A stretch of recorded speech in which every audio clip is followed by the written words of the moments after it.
G'day cocktail lovers, I hope you've been keeping well. Hope you're ready for another cocktail. Today's cocktail is a bit of a weird one. I'm really not sure about this. I read an article on the Punch Drink website saying, hey, here's a classic, rarely made cocktail that should be revived. And it is a very old school cocktail. I think it was first published, the first book it was published in was Vermeer's, what's it say? It says 1922 book, Cocktails, How to Mix Them. And it's a 3-component cocktail, equal parts. And I have to admit, I'm always slightly suspicious about these cocktails that are equal parts, that aren't more prominently featuring one of the ingredients. But the people in this article did a good job of talking it up, so I'm going to give it a go. It's called the Yellow Bird, and one of the reasons I'm not sure about it is one of the ingredients is absinthe. This is my absinthe, blue absinthe. It's more common for absinthe to be green. And so equal parts, there's going to be 1 ounce of absinthe in it. Now, I did note the person who's promoting it said, I think they were basically referring to a milder absinthe works really well. This is not mild. I'm slightly dubious about this. But we will see. Apparently, the secret is in the stirring. As you stir it for a long time, at least a minute. And if you're not familiar with absinthe, one of its characteristics is when water is added to it, you get this cloudiness happen. It's called louching, which is apparently due to some oils that are in the absinthe. And the recipe I found promised that if you do the stirring for a minute or more, it really transforms not just the taste but the mouthfeel of the cocktail. I'm honestly a little bit worried. I think they weren't expecting me to use an 80% alcohol absinthe. This might be a bit too fierce, but you know what? Nothing ventured, nothing gained. Let's get into it. So like I said, it's equal parts. The first component is absinthe. So I'm going to add 30 mils or 1 ounce of absinthe. The recipe also calls for 1 ounce of yellow chartreuse, a herbal liqueur. And again, people who've watched this channel regularly probably guessed I'm going to do a substitution, this Australian liqueur that is in the same ballpark as yellow chartreuse. It's called Ochre Gold. They call it their Outback liqueur. It's really good. I really like this. It's about 40% alcohol by volume. Yellow chartreuse tends to be about 45% alcohol. Green chartreuse tends to be about 55% alcohol. But you know, this is up there and it's pretty good. So I'm going to put in 30 mils, 1 ounce of Ochre Gold. The final touch is 1 ounce, 30 mils of apricot liqueur. I went out and bought some apricot liqueur specifically for this recipe. Also because I keep seeing it crop up in recipes, I think I can't make that because I don't have an apricot liqueur.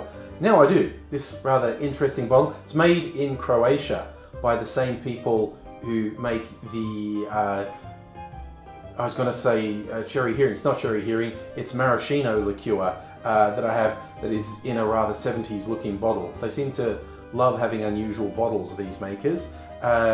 So I'm going to do this, the last ingredient, 30 mils, 1 ounce of apricot liqueur. I've added a lot of ice to my mixing glass, and now the plan is to stir for at least a minute. I don't know whether to try and keep up a conversation for a minute. I'm not sure if the stirring noise is too loud. So, I do note, because my absinthe was blue, not green, this drink is going to be a green bird rather than a yellow bird.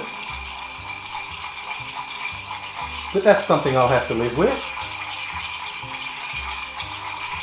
I think by the power of Gaz Regan's finger, we might get somewhere with this. I'm not sure if you can tell already from this, but in the bottle, the absinthe is a very clear blue. But now I'm mixing, stirring with the ice. As the ice melts a little, the looshing is happening and it's very cloudy.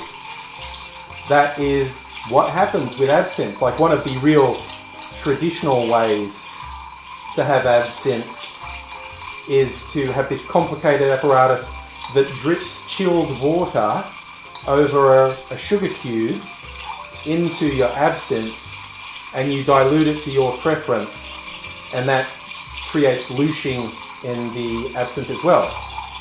I think that's a minute. Let's go. What's this tasting like? Ooh. Okay. So, did the power of Castrigan's finger protect me? So, I'm just putting it in a rocks glass with a big chunk of ice. You could probably put it in whatever glass you like, really. In it goes. It's an attractive colour. It's definitely not a yellow bird, is it? It is not a yellow bird. It's more of an aqua bird, a green-blue bird. But the question is, does that much stirring really take the fierceness out of the absinthe? Because an ounce of absinthe, particularly high-octane absinthe, in a drink is a lot. Let's see. Yeah, I can smell absinthe. The licorice, the aniseed from the absinthe is radiating off this, but taste-wise,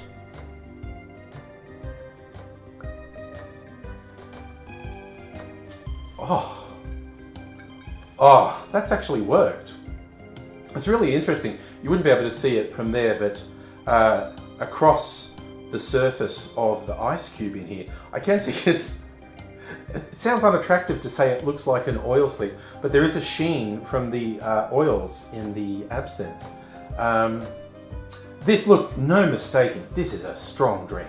The stirring definitely did tame it. I have to admit, I did a test of this. I just mixed the ingredients without ice. And so what does that taste like? And I took a sip and wow, it was so full on. And I was really worried. And so I had a backup plan that if I found this to be undrinkable, I was going to sub out the absinthe for green chartreuse, which is still a strong spirit, but nowhere near that blue absinthe. But this is very licorice. If you're not a fan of licorice, this drink is not for you. But besides just its potency, I do actually quite like absinthe and that anise or licorice flavour it has. I wouldn't drink one of these every day because I think it would have the effect of putting you under the table pretty quickly. But as a one-off and as an experiment, I don't mind it at all. I probably would recommend you go with the recommendation I saw, which is to use a milder absinthe than I did, something that's in the 40 to 60% range.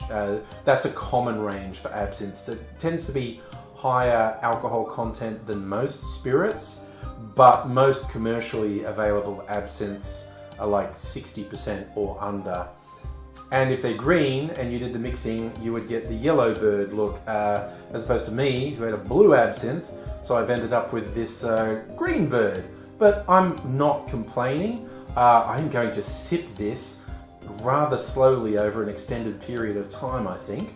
But hopefully I'll live to tell the tale and provide you with more cocktail videos down the road. So if you're not subscribed, why not do that? Find out if I survive drinking this, and I'll come back with some more cocktails, all things being equal. So if you're subscribed, hit the little notification bell. Let me know if you're game to make a drink that has 1 full ounce of absinthe in it, because it's a little bit of a challenge, quite honestly. But I think I'm going to survive it. I hope so. And if I do, I hope to see you again soon. In the meantime, take care. Cheers.